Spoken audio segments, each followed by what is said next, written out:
ओम सभी को नमस्ते जी। दोस्तों, आज की ये वीडियो खासकर उनके लिए है जो व्यक्ति जब वो सुबह उठते हैं ना, तो उनके शरीर के अंदर काफ़ी सारे जोड़ों के अंदर उनको या तो दर्द होता हुआ मिलेगा या फिर उनको जकड़न महसूस होगी। किसी को टखने के अंदर, किसी को घुटने के अंदर, किसी के हिप में भी जकड़न हुई मिलती है और कई व्यक्तियों के कंधे में दर्द होता है, कमर में दर्द होता है या फिर एक जकड़न होती है जो यदि वो व्यक्ति बिस्तर से उठ भी लेता ना तो वो उसका शरीर मतलब किसी भी काम को करने के लिए तैयार नहीं होता और सुबह सुबह उन व्यक्तियों को बहुत सारी परेशानियों का सामना करना पड़ता है। और दोस्तों, ये समस्या तो है ना आजकल 35-40 साल के युवकों के अंदर भी देखने को मिल गई। अगर इससे कम युवकों को भी ये समस्या मैंने कई जगह देखी है। तो दोस्तों, इसके पीछे बहुत सारे कारण हो सकते हैं। उनके ऊपर तो यानी कि मैं अगर चर्चा करने बैठूंगा तो बहुत ज़्यादा लंबी वीडियो बन जाएगी, तो किसी और दिन उसके ऊपर चर्चा करेंगे कि ऐसा क्यों होता है। तो आज की इस वीडियो के अंदर यदि आपको ऐसी समस्या होती है ना, मैं कुछ आसन और क्रियाएं बताऊंगा जो कि आपको बिस्तर पे ही या तो आप बैठ के कर सकते हो या लेट के कर सकते हो। यदि आपकी कमर में बहुत ज़्यादा दर्द है या जकड़न ऐसा लग रहा कि आप बैठ नहीं सकते, तो आपको लेट कर ही वो क्रियाएं करनी है और लेट कर ही मैं आपको बताऊंगा। और यदि 10 मिनट की मात्र क्रियाएं होंगी, यदि आप बिस्तर पे कर लेते हो ना, और फिर आप देखोगे कि आपकी पूरे शरीर की नस नाड़ियाँ एक्टिव हो चुकी हैं और आप एकदम से अपने शरीर को हल्का महसूस करेंगे। और उसके बाद जैसे ही 10 मिनट की वो क्रियाएं आप करोगे, उसके बाद फिर आप बिस्तर से उठना और पानी इत्यादि पी के फ्रेश होके उसके बाद फिर आप अपना योगाभ्यास दैनिक वो कर सकते हो। यानी कि ये सिर्फ इसलिए है ये क्रियाएं ताकि आपको बिस्तर से उठाने के लिए, क्योंकि पूरी रात जब जो है हमारे अंग बिल्कुल स्थिर पड़े होते हैं, क्योंकि पूरी रात जब हमारे अंग बिल्कुल एकदम से स्थिर रहते हैं और मांसपेशियां कमज़ोर होने की वजह से उनके अंदर बिल्कुल जकड़न आ जाती है, तो जहाँ पे वो जकड़न है ना, वहाँ पे हमें ब्लड फ्लो बढ़ाना है ताकि उनको एनर्जी मिले और आप एकदम से अच्छा महसूस कर पाएँ।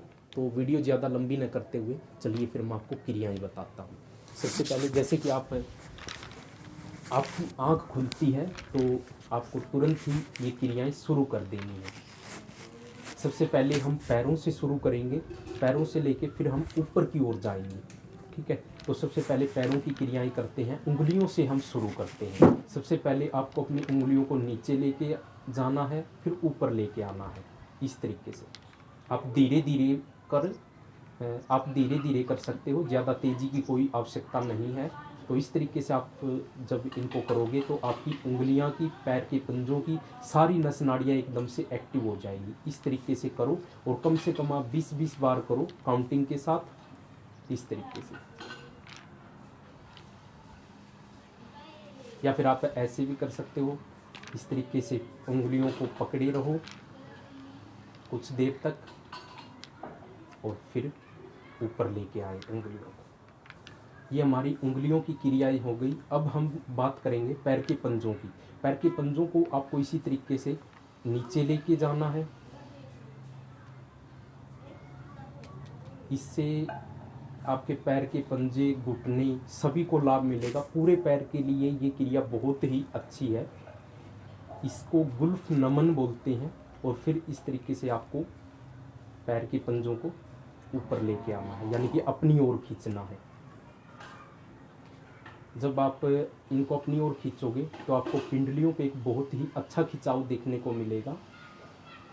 और जिनको भी पिंडलियों से संबंधित कोई समस्या रहती है या पिंडलियां बहुत ज़्यादा टाइट रहती हैं, उनके लिए भी बहुत अच्छी क्रिया है।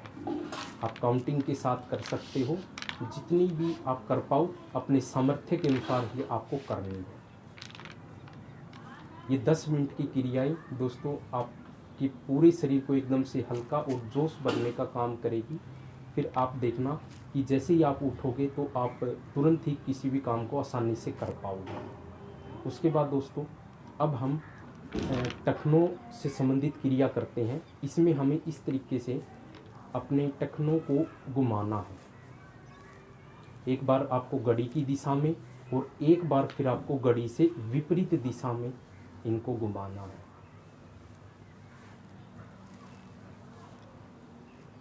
अब दोस्तों, टखनों तक हमारी क्रियाएं हो चुकी हैं।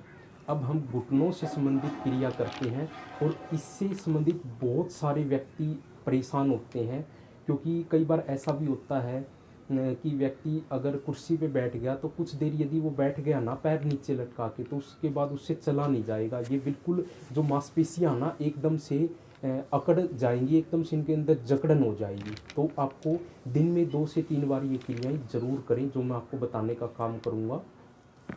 तो अब इसकी क्रिया देख लेते हैं कैसे करेंगे। आपको अपनी उंगलियों को इस तरीके से आगे की ओर यानी कि ज़मीन की ओर बिल्कुल प्रेस करना है, और आपको इस दौरान फिर क्या करना है, जो घुटने के ऊपर जो ये हिस्सा होता है ना, इसको आपको टाइट करके अपनी ओर खींचना है, और इससे फिर घुटने की ओर ब्लड फ्लो बढ़ेगा, आपकी नस नाड़ियाँ मांसपेशियाँ मजबूत होंगी, और आपको घुटने के दर्द के अंदर बहुत आराम देखने को मिलेगा। तो चलिए अब इस क्रिया को करते हैं। आंखें बंद करके खिंचाव को महसूस करते रहें, और आप देखोगे कि आपके घुटने के चारों ओर आपको एक सुंदर खिंचाव देखने को मिलेगा। और यदि आप धीरे धीरे इस क्रिया को करते जाते हो तो आपके घुटनों के दर्द में आपको विशेष आराम देखने को मिलेगा। और ये ज़रूरी नहीं है कि ये क्रिया सिर्फ उनको ही करनी है जिनके घुटनों में दर्द है, या कोई शरीर का कोई भी अंग जो है वो अकड़ जाता है, उसके अंदर जकड़न हो जाती है। आप वैसे भी कर सकते हो ताकि आपका शरीर स्वस्थ रहे, कोई उसके अंदर समस्या आने से पहले ही उसको आपको रोक देना है। अब दोस्तों ये घुटने की क्रिया हो चुकी है। अब हम एक कपड़ा लेंगे, और उस कपड़े की मदद से एक क्रिया मैं आपको बताऊंगा जो कि बहुत अच्छी क्रिया होगी, जो कि आपके ये भी घुटने के दर्द के लिए और पिंडलियों के दर्द के लिए, मतलब पूरे पैर की मांसपेशियों के लिए ये बहुत अच्छी क्रिया होगी। अब हमें एक कपड़ा चाहिए। इस तरीके से दोस्तों हमने एक कपड़ा ले लिया है, और इसमें आपको करना क्या है, आपको अपने पैर के तलवे के नीचे इस कपड़े को लगाना है, और फिर आपको सांस भरते हुए इस तरीके से आपको उठाना है। शुरुआत में ज़्यादा ज़ोर ज़बरदस्ती नहीं, यदि आपका पैर सिर्फ इतना ही उठ सकता है तो आपको इतना ही उठाना है, और आप देखोगे कि आपके पैर के पीछे की मांसपेशियों के अंदर हिप तक आपको एक बहुत ही सुंदर खिंचाव देखने को मिलेगा, जो कि आपके पूरे पैर की नस नाड़ियों को एक्टिव करने का काम करेगा। फिर आपको सांस छोड़ते हुए नीचे की ओर आना है। फिर दूसरे पैर से इसी क्रिया को फिर से करते हैं। आप दोनों पैरों के साथ भी कर सकते हो, लेकिन शुरुआत में आप एक पैर से ही इस क्रिया को करें, इस तरीके से। दोस्तों मुझे बताने में समय लग रहा है, लेकिन आपको करने में समय नहीं लगेगा। सिर्फ 10 मिनट के अंदर ये सारी क्रियाएं आपकी कवर हो जाएंगी।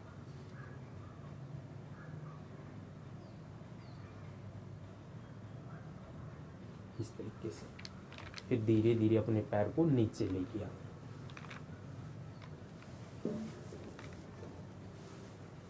अब दोस्तों अब हम अगली क्रिया करते हैं। इसमें हम पवन मुक्तासन करते हैं एक पैर से। इस तरीके से पैर का पंजा आपका बाहर होना चाहिए, और सांस छोड़ते हुए आप अपनी ओर घुटने को लेके आए। फिर आपको दूसरे पैर से भी इस आसन को करना है।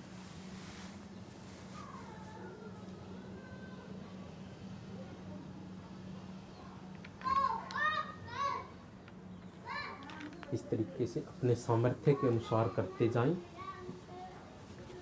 अब दोस्तों हमारी पैरों की क्रियाएं कंप्लीट हो चुकी हैं। अब हम हाथों की क्रियाएं करते हैं। हाथों की क्रियाओं में आप इस तरीके से अपने हाथों को ऊपर कर लें, और फिर आपको पहले मुट्ठी बंद करनी है, फिर खोलनी है, बंद करनी है, खोलनी है। इस तरीके से 20-20 बार तो कम से कम इस क्रिया को आपको ज़रूर करना है। फिर दूसरी जो क्रिया हाथों की होगी वो आपको इस तरीके से मुट्ठी बंद करके आपको ऐसे घुमाना है। एक बार घड़ी की दिशा में, एक बार घड़ी से विपरीत दिशा में आपको घुमाने का काम करना है। उसके बाद अब दोस्तों हाथों की अगली क्रिया करते हैं, खासकर कंधे के लिए, जिनके कंधे के अंदर जकड़न होती है। तो आपको इस तरीके से दोनों हाथों को इंटरलॉक कर लेना है और हाथों को श्वास भरते हुए एक बार अपने सिर के पीछे लेके जाएं और फिर आगे लेके आएं, जितना आप आगे तक लेके आ सकते हो। फिर श्वास भरते हुए पीछे और श्वास छोड़ते हुए आगे, श्वास भरते हुए पीछे। आप रुक सकते हो इसके अंदर, क्योंकि मुझे फिर बहुत सारी क्रियाएं बतानी हैं आपको, तो वीडियो ज़्यादा लंबी न हो, तो इसलिए मैं ज़्यादा देर तक इनके अंदर रुक के आपको नहीं दिखा रहा हूँ। और फिर श्वास छोड़ते हुए आपको इस तरीके से। अब दोस्तों हम लेट कर ताड़ासन करते हैं। इसमें आपको कैसे करना होता है, आपको अपने पंजों को आगे की ओर खींचना होता है और दोनों हाथों को इंटरलॉक करके अपने सिर के पीछे, यानी कि वहाँ से तो आपको पंजों को खींचना है और यहाँ से आपको अपने हाथों को खींचना है। तो आप देखोगे कि इस आसन से आपके शरीर की पूरी नस नाड़ी एकदम से एक्टिव हो जाएंगी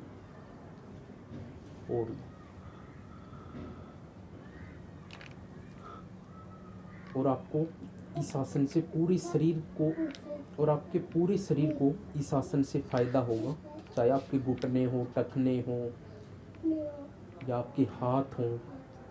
बहुत अच्छा आपको इस आसन को करके लगेगा।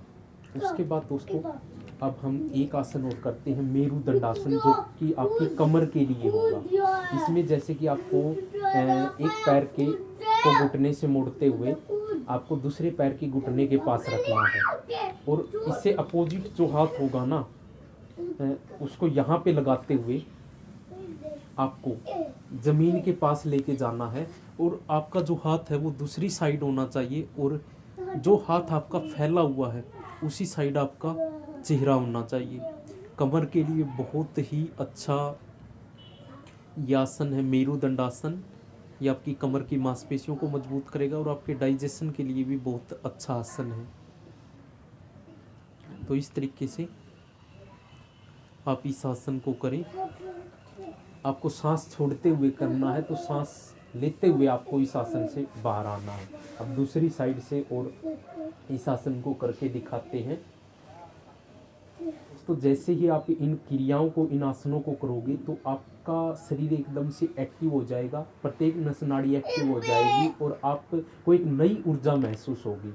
और उसके बाद दोस्तों फिर आप अपनी दैनिक क्रियाओं की ओर लग सकते हो।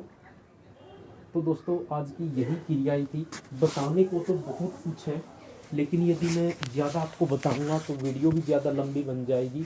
और वैसे भी सुबह उठते ही बहुत सारी क्रिया आसन को नहीं करना होता, क्योंकि सबसे पहले सोच इत्यादि से निवृत्त होना होता है, तभी आपको क्रियाएं करनी होती है। ये तो सिर्फ इसलिए है जो व्यक्ति बिस्तर से एकदम से नहीं उठ पाते और बहुत सारी समस्याएं उनको होती हैं, तो इसीलिए ये 10 मिनट की क्रियाएँ हैं, ये मैंने आपको बताने का काम किया है। ये आप करके देखना और जो लाभ मिले उनको कमेंट बॉक्स के अंदर बताना। दोस्तों आप वीडियो को शेयर नहीं करते, बिल्कुल भी वीडियो को शेयर किया करो, अपने चैनल को सब्सक्राइब किया करो। दोस्तों मैं सिर्फ यही है कि कुछ अच्छी चीज़ें जो मैं आप तक साझा करना चाहता हूँ, और इसके बदले तो दोस्तों मैं आपसे कुछ लेता नहीं, सिर्फ आप चैनल सब्सक्राइब कर दिया करो और कमेंट बॉक्स के अंदर अपनी राय दे दिया करो कि कैसे आपको वीडियो लगी, और ज़्यादा से ज़्यादा आपको शेयर करनी चाहिए। तो मिलते हैं किसी अगली वीडियो के अंदर। ओम, सभी को नमस्ते।